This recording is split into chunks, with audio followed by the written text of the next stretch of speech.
Now, a few weeks ago, I received a long letter from the state penitentiary. We get those every once in a while, and usually it's somebody asking for a photograph, which we don't send. But this one was different. It was from a gentleman named Jack. Now, Jack became interested in me because he'd heard I'd written a book about death, and it's a subject he's particularly interested in because he believes he can communicate with the dead. I never did get in touch with Jack, but he asked me a question that has stayed with me. He wanted to know why I believe I'm qualified to talk about death. Did I also communicate with the dead? My answer to that would have been yes, I do. I do talk to people who've passed on. It's always a one-sided conversation. I call it prayer. Still, his question was a valid one. Why do I feel called to talk about death? After all, I'm not a member of the clergy. I don't have a degree in theology. I've never died. My answer to his question is story. I'm told I can tell a pretty good one. As a person of Irish descent, I come from a long line of storytellers. Some of those stories are even true, and they aren't all drinking stories either. Mostly what I do is retell the stories that others have shared with me. For instance, a friend of mine told me about a funeral that her parents attended for a man who'd served in the military. Not everybody drove out to the cemetery that day, it being a North Dakota winter at the time, but those who did left for the interment in an appropriately somber mood. When they came back, though, they were giggling and kind of laughing and talking behind their hands. Naturally, my friend wanted to know what happened. Okay, so now picture this. There they all are, gathered around the grave, and the moment comes for that 21-gun salute. As the first shots are fired, they so frighten an elderly woman sitting on a chair beside the open grave that she jumps up and then she falls over. And of course, there's first an appalled silence. And then into that quiet, a little girl screams, "Those sons of bucks shot Grandma!" Only she didn't say bucks. The thing is, funerals aren't funny, usually, and death is not a topic that brings laughter typically. But wouldn't it be great if we could reach a laughing level of comfort with that topic? Sadness, sure. We miss those we love. But if we were certain that death itself wasn't scary, but was instead a joyride to an exciting next adventure, wouldn't we be happy for the person who's moved on? I wrote my book, Gift of Death, because it is a topic of interest to everybody, whether they admit it or not. After all, it is something we all go through. So I searched for stories. I spent years talking to people and compiling what they said. And this is people of all faiths. I talked to priests, ministers, chaplains, Buddhist monks, Muslims, Jews, hospice workers, to get their perspectives on what happens in the days and hours before we die, and what happens immediately afterward. And I'm so grateful to all of those who shared their stories. I looked for these stories because I believe that most people face their own death with a certain amount of fear of the unknown, and this is natural. If I told you to get up right now, leave everything and everybody you love behind, and board a spaceship for Jupiter, you most likely would be reluctant to go, even if I promised you, and you could trust me, that it would be more wonderful than anything you could ever imagine. It's a curious thing. When people ask me about my book and I tell them it's about death and the hours leading up to death, they kind of get tight and uncomfortable, and they'll say something like, "Wow, that's dark," especially the guys. But then almost inevitably they ask, "So what did you find out?" And when I start to tell them, nearly all of them have their own story to share. I'd be willing to bet that as I say these words, you are thinking of something in your own experience that's not unlike the experiences I talk about in my book. When I started out with this idea, my purpose was to help my father deal with his fear of dying. The fear of death may make you uncomfortable, but for him, it actually was terrifying. And I wanted to relieve him of that. So I tried to talk with him about it, but he always shut down the conversation. But he was proud of me, and I knew that if I wrote a book, he would read it. As I did the work, though, I realized also that it was myself I needed to comfort and convince. I heard one psychologist tell a patient who feared death that if there is a heaven, then she's all set. If there isn't, well, she'd never know, so why worry? And I didn't find that notion all that comforting.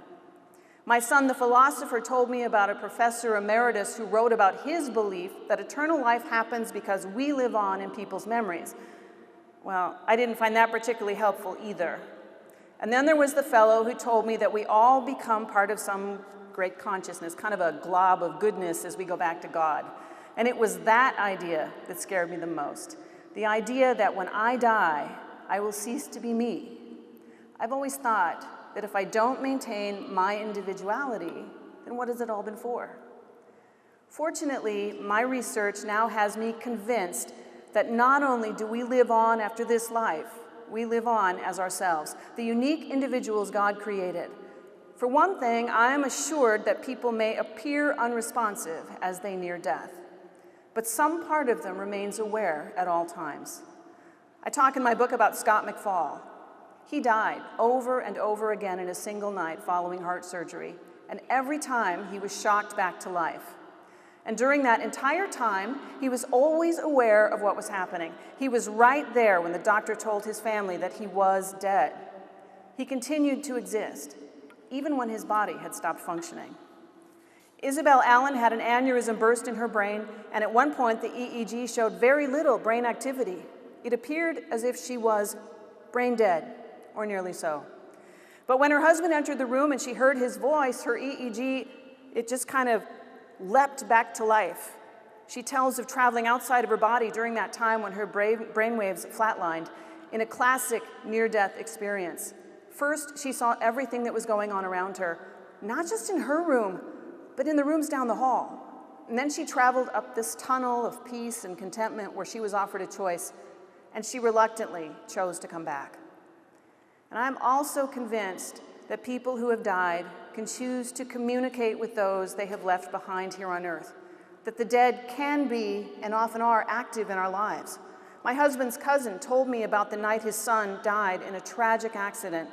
Before he got the phone call from police, he had a dream that his wife, who had passed on years earlier, was there in his house, telling him not to worry about their son because he was with her and he was safe and happy.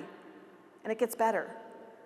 Days after the funeral, when he told his other sons about the dream he'd had, they were amazed because each one of them had had similar dreams on that very same night, before they even knew that their brother was dead. I know people who worry about death because of their upbringing and sermons that they've heard about the wages of sin. Sin is a terrible thing, but if you read Scripture, you can see that God wants nothing more than to have you there with Him. We'll get back to that. But first, let's talk a little bit more about that transition time right after a parent death. Catholics know this as purgatory, but it's not strictly a Catholic concept. In the Muslim tradition, when people die, they must wait to be judged in a place called al-Barzakh, a kind of barrier between the physical and spiritual worlds where they await resurrection and judgment day. Buddhists believe that there is an intermediate space between this world and the next called the Bardo, where the consciousness goes to wait. What makes the idea of a place like purgatory so scary is the way it is sometimes taught to us as that purifying fire. But what if we adjusted our thoughts to consider it as a time when we can simply shed all of our baggage, those things that bother us, those flaws that we all have, those thoughts that hold us back from being truly happy? And who wants to carry those things with them into eternity? We could consider that time a gift rather than something to be feared. How many of you in the audience are parents? Right? Okay, so you can maybe relate to this. When my first child was born, she had colic, which means that for weeks on end, day after day, night after night, she cried for no reason. We took turns walking her. Not that it made any difference. When I would start to cry, my husband would get up and walk her. And when he'd start to swear, I'd get up and walk her.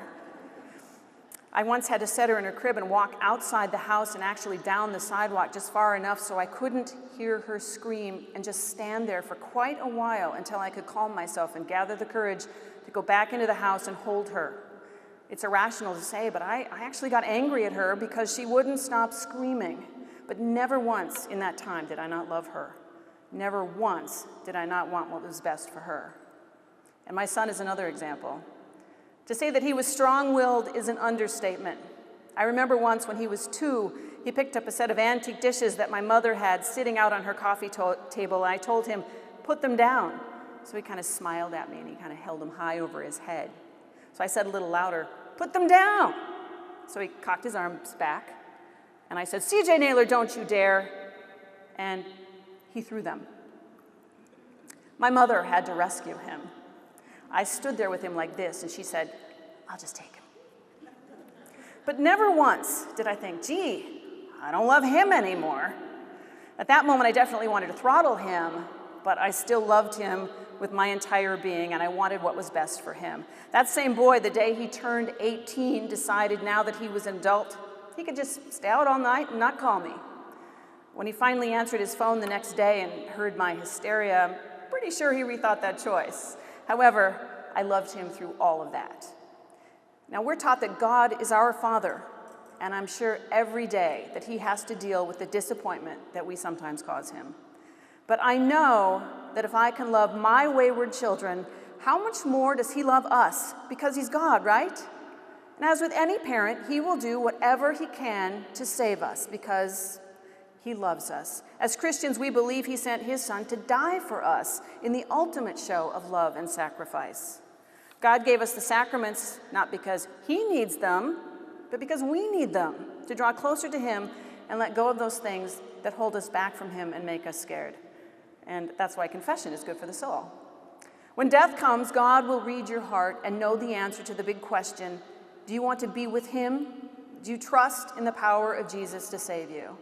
In the moments leading up to death, I believe we have a clear understanding of the events in our lives, how people have impacted us, and how we've impacted others.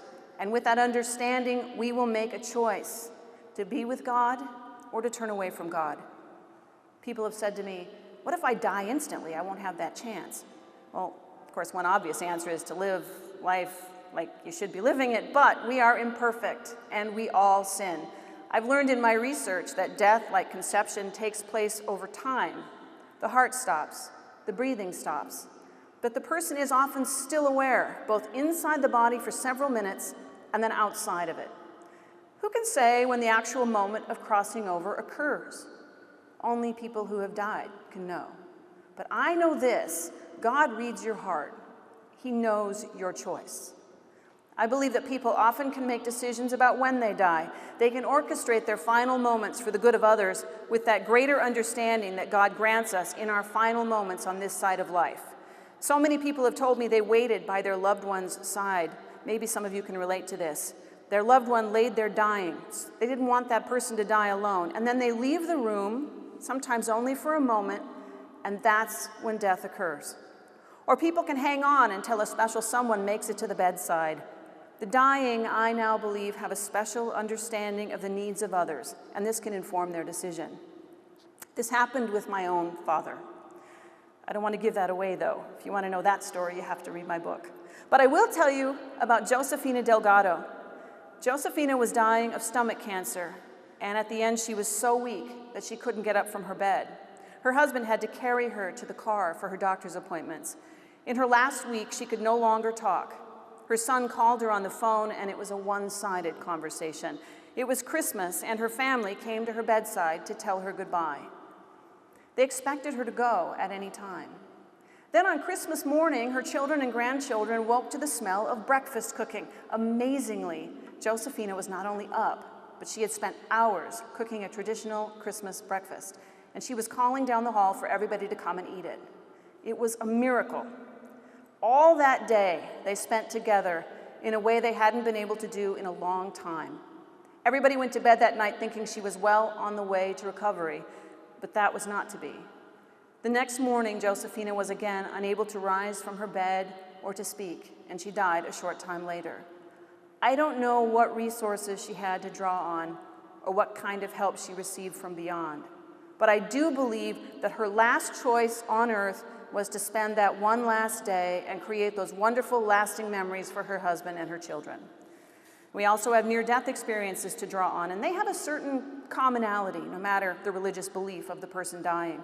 There's that peaceful feeling, sometimes the feeling of traveling, the tunnel, sometimes the bright light, the life review. People have said over and over again that these experiences can seem to take hours, even days, and yet the actual time that they're outside their body may be only moments. These are mysteries that we can't understand, but they can't all be hallucinations. Priests, ministers, monks, and rabbis have said over and over that there is a wider existence that goes on around us all the time, if only we could see it. Those who've had a glimpse are lucky, and inevitably, it seems to me, they lose their fear of death. But I believe the rest of us can relax into that peace as well and simply not worry about it. Now, I want to confess something. I told you I love to tell stories, and anybody who knows me knows that's true. But they also know that the thing I like least to do is stand up here like this before a bunch of people and speak. I was born with that same terror of public speaking that most of the rest of you probably have. And let me just answer this. Reading from a teleprompter, very different from looking right at you. Very different. It's like God's sense of humor that I ended up doing what I do at all. I've never liked drawing attention to myself in this way, and yet it continually happens.